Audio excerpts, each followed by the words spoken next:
D'après les gendarmes, c'est le butin d'une journée de vol. Ça veut dire que les gars, ils ont quand même visité pas mal d'églises, quoi, en une journée. Ça, c'est ce qu'on appelle un ciboire, dans lequel on garde les hosties consacrées après la messe. Ça, ce sont des calices, où l'on met le vin. Et sur le calice, normalement, il y a une patène, sur laquelle on pose la grande hostie. Ces vols ont commencé dans les Landes. 1er septembre, les gendarmes qui étaient sur la piste ont arrêté 3 hommes, revenaient de leur vol de la journée, quoi. Ils ont trouvé dans la voiture tous ces calices, et même d'autres qui ont déjà été rendus à leur paroisse. Il y a une instruction qui a été lancée. Il y a quand même pas mal de gens qui nous ont écrit, ici à l'évêché, qui s'étaient scandalisés, et dire vraiment leur désappointement et leur tristesse devant la multiplication de ces actes de profanation. Certains sont de grande valeur, parce qu'ils pourraient être tout en dehors, mais moi je ne suis pas capable de l'identifier. Enfin, les vases sacrés, il doit y avoir une filière. Et ils peuvent le fondre, mais c'est assez fréquent, hélas, que l'on retrouve dans des brocantes des calices et des ciboires, des vases sacrés qui ont été volés et qui sont revendus. On a eu tout le trésor de la cathédrale d'Oloron, où il y avait quand même des choses de très grande valeur, dont une chape qui avait été donnée par Louis-Philippe, le roi Louis-Philippe, qui était donc cousu d'or, etc., brodé d'or, qui a été subtilisé par un gang qui est entré dans la cathédrale avec une voiture bélier, et qui ont pris exactement ce qu'ils voulaient. Et on n'a jamais revu la couleur. Je reconnais que les gestes antichrétiens et les actes antichrétiens que ça représente aussi ne sont pas aussi médiatisés que d'autres. Qu'on puisse aujourd'hui si facilement entrer dans les églises et profaner le sacré, ce qui représente encore quand même quelque chose de profondément sacré pour les chrétiens, peut-être d'ailleurs parce que c'est tellement courant aujourd'hui que ça finit par être un fait banal. Alors on va à Bidache. Bidache, ça se trouve entre le Pays Basque et le Béarn. Ils ont été victimes d'un vol vous allez voir, ils ont cassé le tabernacle, ils ont pris les hosties, enfin ils ont pris le ciboire en laissant les hosties, et c'est là qu'ils ont pris la lunule.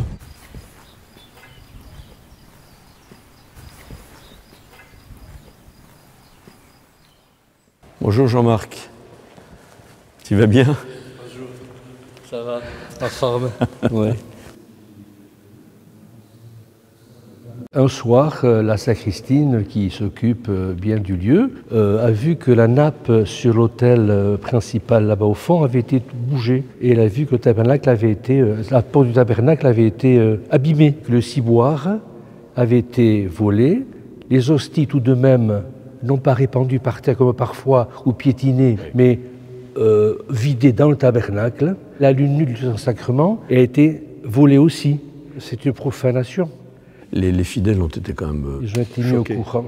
Oui, j'étais choqué, oui, très choqué. Ouais. L'artisan va l'enlever du marbre, l'amener chez lui, refaire bien la serrure et le remettre. La porte a été ici forcée, pied de biche ou quelque chose comme ça. À l'intérieur, actuellement, est comme ceci. L'hostie consacrée est cachée. Oui, voilà, c'est pas rien. Je vais y mettre un coup de clé. C'était toujours le même scénario, donc c'est une bande organisée. C'est que la plupart des vases sacrés qui ont été subtilisés n'ont pas été retrouvés et sans doute ont été vendus. Parce que comme m'a dit le colonel, il a pensé, lui, que c'était plus par enrichissement personnel que par sacrilège proprement dit, quoi. C'est une profanation, c'est évident, mais peut-être qu'eux n'en avaient pas tout à fait la conscience. Ça fait des années, quand même quelques années, qu'il y a des gangs comme ça dans certains endroits. Je me rappelle, il y a 2 ans, c'était dans le pays de Naï. Ah oui. Il y avait tout un groupe, et puis ils avaient cassé la statue de la Sainte Vierge. Il y a une autre église cet été, ils ont mis des excréments de vaches qui sont portés ils ont traîné la nappe d'autel dedans. Ils en ont mis devant la sacristie. Donc ça c'est un acte gratuit de profanation, quoi.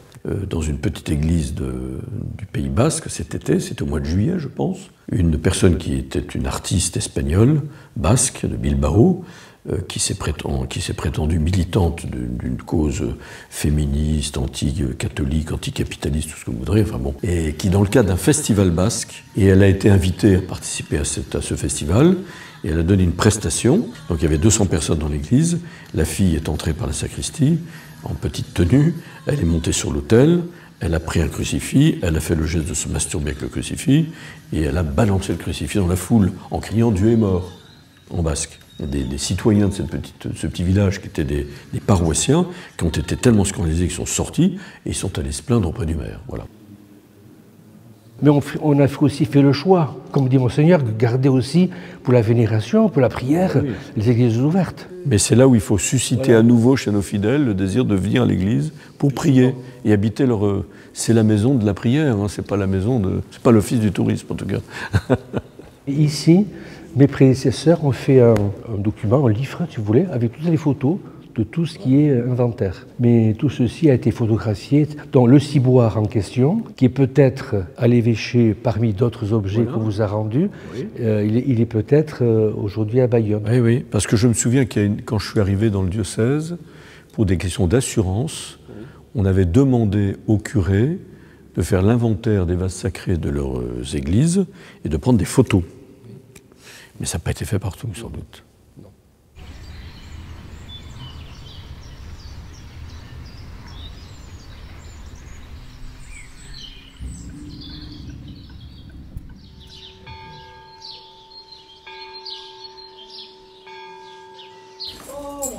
Tioche, Egunon, Archaldeon. Vai sourire.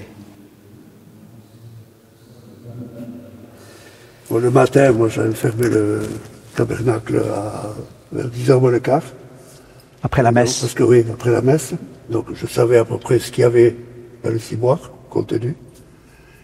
Et après, vers 2h, 2h30, le vicaire m'a appelé, me disant qu'il devait prendre des hosties pour aller porter la communion à l'hôpital, mais qu'il avait trouvé un problème, qu'il n'arrivait pas à ouvrir. J'avais la clé, et effectivement, j'ai constaté que la porte du tabernacle avait été forcée. Et donc il y avait le ciboire, il manquait le couvercle. J'ai regardé les hosties, il n'y avait que le fond. Or, il y avait ça quand même. Donc il manquait des hosties, quoi. Et le couvercle... Ah, ils avaient pris toutes les hosties. Non. Que le couvercle et quelques hosties aussi. Hein. Là, vous voyez, c'est quand même embêtant parce qu'il n'y avait aucune raison qu'ils prennent des hosties si c'était seulement le couvercle qu'ils voulaient prendre. Oui. Alors là, c'est plus grave quand même. Hein. Vous êtes allé voir à l'évêché si vous avez retrouvé un couvercle? Non. Pas à l'évêché, mais à la gendarmerie. Il m'avait appelé avec une trentaine de planches où il y a 3-4 photos dans chacune. Et j'ai pas trouvé, je n'ai pas vu le couvercle du ciboire. Il n'y a plus de respect ni de l'église, ni d'un lieu particulier, ni encore moins d'un tabernacle, des hosties saintes. Est-ce que c'est par méconnaissance, par indifférence qu'ils prennent aussi des hosties? Enfin, il ne faut pas qu'on se décourage. Moi, je crois que ce lieu doit rester accessible le plus possible. Pour l'instant, on a pensé à une caméra, mais bon, il en faudrait davantage parce qu'il y a aussi là-bas les cierges autour de la Vierge Marie, tout ça.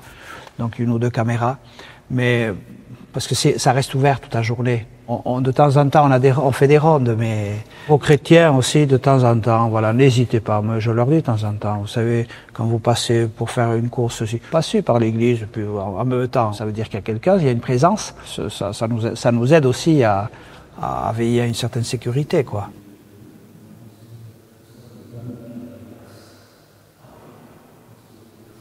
On est dans un département ici où en 1950, il y avait 956 prêtres. Et c'est un département qui à l'époque faisait 400 000 habitants. Aujourd'hui c'est 700 000. Mais il y en a 160 actifs, ce qui est beaucoup hein, par rapport à beaucoup de départements. Moi je pense que c'est vrai que c'est bien de sécuriser davantage, peut-être de faire un peu plus de communication là-dessus, sur le fait que les églises ont été profanées. Moi je dirais que la solution elle est d'abord spirituelle, c'est-à-dire un sursaut aussi de dévotion eucharistique chez les fidèles. Et de leur dire, bah, attendez, vous avez des églises, habitez-les vos églises. Venez-y plus souvent pour prier quand vous passez en allant faire vos courses ou en petit groupe chaque semaine, bah, réunissez-vous pour dire une prière, un chapelet ou je ne sais pas quoi. Mais il faut redonner un peu ce sens de la prière communautaire et personnelle dans l'église aux fidèles. J'ai entendu aussi qu'une croix qui avait été montée par des pèlerins ou des promeneurs dans une montagne sur un sommet a été enlevée par le maire de la commune au nom de la laïcité. On marche sur la tête. Hein. La laïcité n'a jamais voulu dire la laïcisation de la société. c'est la laïcité de l'État. Mais on est en train de dévier complètement. Et c'est même un déni culturel. Un jour, on a demandé de détruire les églises. Parce qu'elles sont une atteinte et une offense à la laïcité. Même Jacques Chirac, quand il a justifié le fait qu'il ne voulait pas inscrire dans la Constitution européenne les racines chrétiennes de nos pays européens, il a inventé cette espèce de narratif complètement à côté de la plaque, qui est de dire qu'il y a aussi des racines musulmanes et autres. Ben non, oui, forcément, il y a des apports culturels, mais la racine profonde de la culture en France et en Europe, c'est quand même le christianisme. Hein. Personne ne peut dénier ça. Aucun historien sérieux ne pourra soutenir une thèse contraire. Il y a quand même un vieux fond anti-chrétien depuis 200 ans. Hein. Et puis, parce que la population française est quand même très indifférente aux faits religieux aujourd'hui. Même si on trouve un regain quand même auprès des jeunes. Nous, on a presque une centaine de catéchumènes, là où il y a encore, dans un pays comme le nôtre, qui est un pays de vieille chrétienté, beaucoup d'enfants qui sont baptisés en bas âge. Mais quand même, quand je suis arrivé ici, il y avait 15 catéchumènes adultes par an. Aujourd'hui, il y en a presque une centaine. Et ce sont des jeunes. Lundi soir, j'étais à la rencontre d'une aumônerie d'étudiants ici à Bayonne. Donc il y avait 25 jeunes qui étaient là, étudiants. Et il y en a 2 qui viennent d'arriver à l'aumônerie et qui demandent le baptême.